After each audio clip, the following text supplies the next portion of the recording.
Hello, I'm Michael Collins and this is Media Focus. In this video, we are going to be looking at how audiences can use and take pleasure from the video to Formation by Beyonce. Now, obviously, I say obviously, maybe it's not particularly obvious, different audiences are going to take completely different things from this video.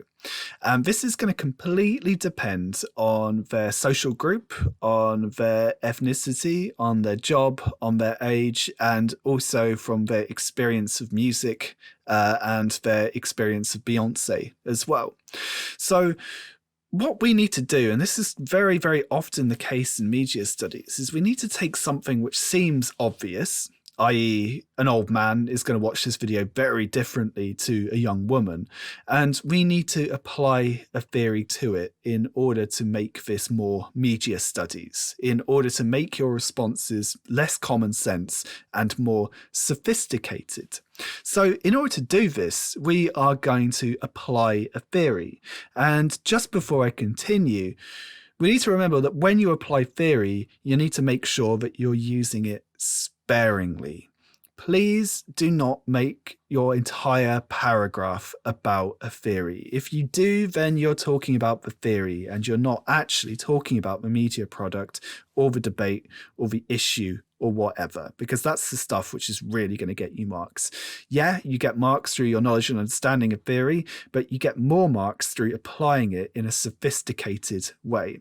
So only ever use theory to support your own points. Never, ever lead with a theory. So my advice is don't just start off a paragraph saying, you know, I'm going to be talking about Claude Levi-Strauss's binary oppositions in this paragraph.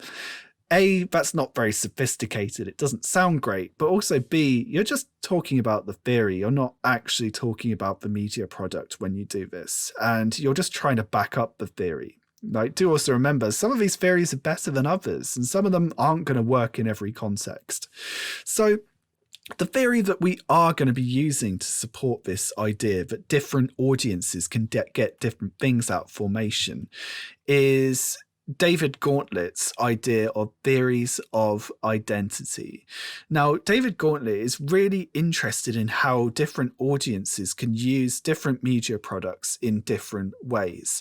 And often we can refer to this theory as the pick and mix theory. Now, this theory is awesome because it's fairly straightforward to apply, and it's a concept that we already know exists. That the idea that audiences can pick and choose what they take from a media product. There might be certain things in a media product that really jump out that we want to talk about, and there might be other stuff that we either don't care about or we don't know enough about, so we just skip over it.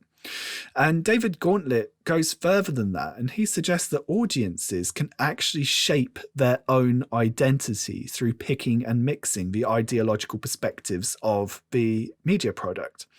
So if we consider this, then essentially we can actually, to a certain extent, start to ignore the ideology of the producer, because it is the audience who is instead forming their own ideological perspectives. They are picking, they are mixing, and they are choosing what they want to get out of, in this case, a music video. So basically, the same media product is going to mean completely different things to different groups of people.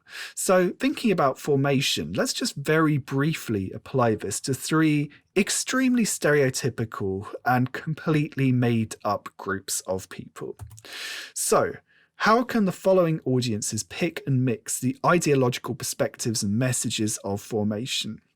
Well, let's just say we have a stereotypical white middle-class teenage boy. This target of this, well, probably secondary audience is probably going to be unaware of many of the settings and issues in this video. By focusing on predominantly working class Black American identity, this audience is going to be unaware of many of these aspects, but they can still take pleasure and can still get knowledge through finding out more about this situation. The white middle-class teenage boy can learn all about what it means to live in Louisiana, and can also be educated on such societal issues as the conflict between police and African American communities in America. The white middle-class teenage boy as well, assuming he's heterosexual as well, may take pleasure and gratification from the various sexually gratifying representations of Beyonce throughout this music video. And that's something that we really, really do need to consider. But although this music video might present many interesting ideas about Black identity, it is in many ways a very conventional music video with an attractive female performer dancing in a range of actually fairly revealing costumes as well. So these are just some of the things which this audience may take from it. More nuanced and perhaps more interesting would be the target audience for this video, and that's broadly going to be, in this case, a mixed race woman, working class, 21. So she's young, although she is out of school. Let's just say she's got a job. And what is she going to get from this video? So one pleasure which can be presented to the audience here is the idea of identification. She will see women who are a bit like her and who live a life which is fairly similar to hers. She will see settings in which she is familiar with, and through being able to identify with this, she can take pleasure in feeling represented by what is happening on screen. Maybe might also assume that maybe this woman is not particularly politically motivated. Well, we might also want to argue that the video to formation is deliberately trying to get the audience politically motivated, that it's presenting these really, really deep issues in society. So perhaps the mixed race woman, working class, might not be familiar with all of the issues which are being represented in this video. Maybe she doesn't, live in Louisiana in particular, but through being able to identify with the struggle and the plight of Black women in this video, she will feel the need to educate herself further, and will see this video as a call to arms in order to further the struggle of Black and minority ethnic people in America. And the final audience we have here is a Black middle-class professional man, 25. So when I say professional, I'm talking about a professional job. This is fairly condescending, but when we talk about professional jobs, we're talking about white-collar workers. We're talking about people who would work in an office as opposed to a garage. Garage? What am I talking about?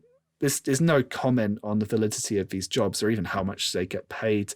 Working in a garage or, working as a plumber or something like that is actually pretty lucrative. But this person is educated, and he will be able to take pleasure in the deep intertextuality of this music video. The idea that this music video makes reference to so many issues, to so many different times and places, to the 1970s, to the 1980s through the fake VHS effect, which is applied to the music video, and also through the antebellum setting as well. The stereotypical Black middle-class professional secondary target audience will be able to take pleasure in the fact that he's able to spot these references, and he'll be able to intellectualize his response to this performance. However, again, maybe stereotypically assuming that he's heterosexual, he'll also be able to take pleasure through the representation of a sexually attractive woman on the screen, and be able to take pleasure from this representation. So obviously, we're talking very stereotypically here. However, this is how marketers will think about music videos. They will consider exactly how they can target different groups in society, and they'll think about how they can target different demographic groups as well. This is not to say that these different groups that I've outlined here might experience the video in completely different ways. So, for example, when considering the white middle-class teenage boy, well, he might be particularly into history, and he might take most of all from this video, this pleasure at seeing her in the antebellum dress, and this idea of a Black woman re-owning this symbol of slavery. He might also be gay as well, and might take no particular interest in the sexually attractive representation of Beyonce in this video. So we do need to consider that pick and mix theory is extremely broad, and that is why it is so useful, because it is so flexible. So how do we actually apply this in the exam? Well, after demonstrating the representation, for example, the representation of Beyonce in this video, we can then discuss how this might impact the target audience, and then we can apply the pick and mix theory. We can talk about how the target audience and its various and many secondary audiences, do you remember this is a huge song, so it's, got really, really big mass market appeal, can take a range of different things. And let's just be slightly cynical here. Why is it that the video is so polysemic? Why is it that the video presents so many different ideological perspectives? And the reason for this, quite simply, is in order to maximize its audience reach. And this comes back to Curran and Seaton's idea of all media products existing for power and profit. So although the video is very noble, and although the video does present some really, really interesting ideas about ethnicity in the South of America, it is also a commercial product. It also exists to make money. It has high production values, and it's attempting to get as many people as possible to download the album and to book tickets to go and see Beyonce on tour. So this is, if you want to get an A in the exam, these are the kind of things that you should be talking about.